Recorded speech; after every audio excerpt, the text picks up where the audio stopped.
Good afternoon guys, Dark Purple Shadow here, and with the advent of the PS5 Pro and that new skin they released, it looks lovely, but I just want to remind you guys that having a computer is just superior. And I'm going to give you 5 reasons in this video why that is the case.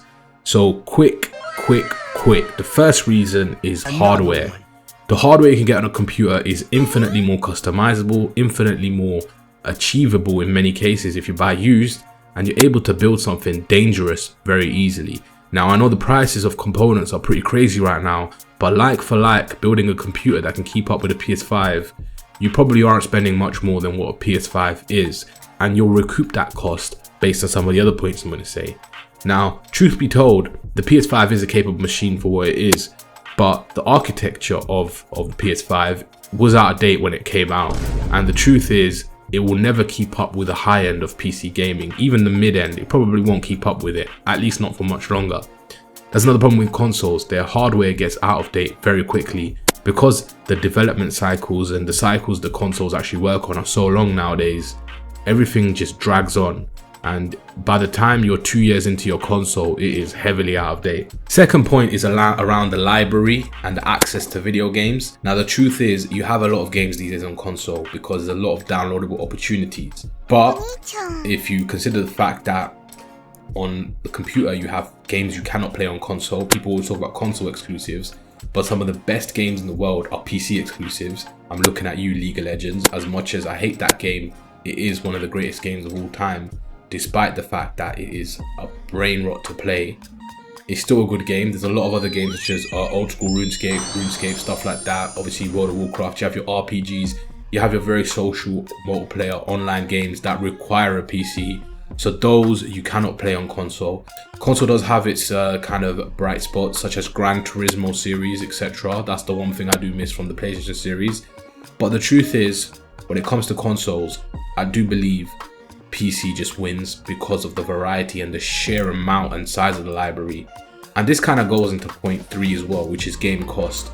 Now, I play a lot of older games sometimes, and on PS5, as far as I'm aware, a lot of the older stuff you might have to buy again, or you might have to re-download, or it's not available, your disc from the PS3 is not going to work, so you might have to re-download the game that you bought 6 years ago or whatever.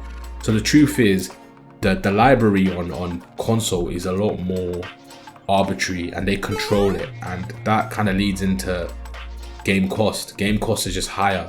You're not going to have amazing deals on console games.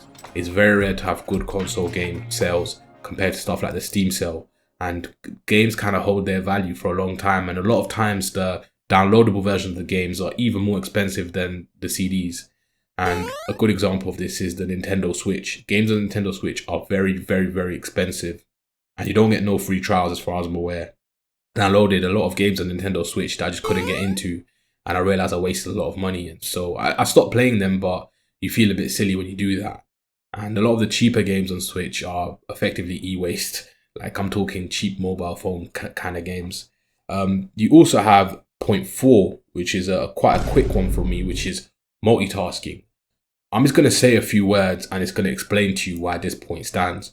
Photoshop, DaVinci Resolve, Blender, any kind of high-end kind of software application, you're going to need a PC for. And the better your PC, the better these things will run. So these multitasking gigs require a good PC. And a lot of times, if you do any kind of work related to requiring computer hardware, even stuff like architecture or stuff like that, it's good to have a really good PC, and it kind of ties into that. And then finally, for my 5th point, which is going to wrap this video up at 5 minutes, simple as, I'm just going to say it, airflow and acoustics. PlayStations, in my opinion, they have never been designed for just airflow. They're tiny little machines. Even the PS5 is huge, but the airflow isn't great.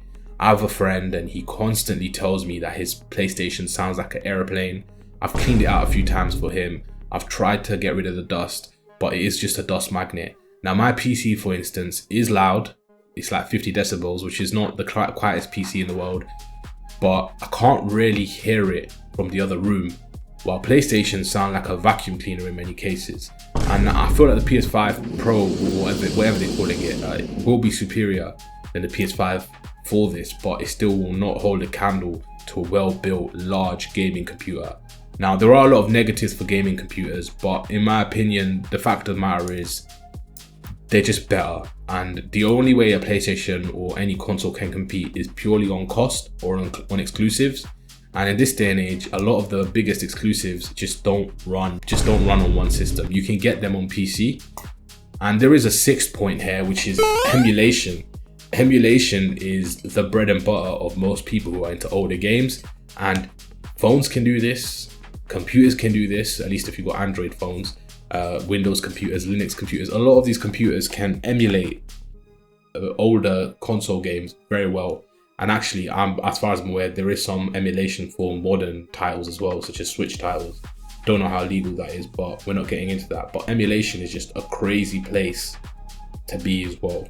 So you have a lot of stuff going on there. Overall, consoles just can't hold a candle to what a computer can bring to the table.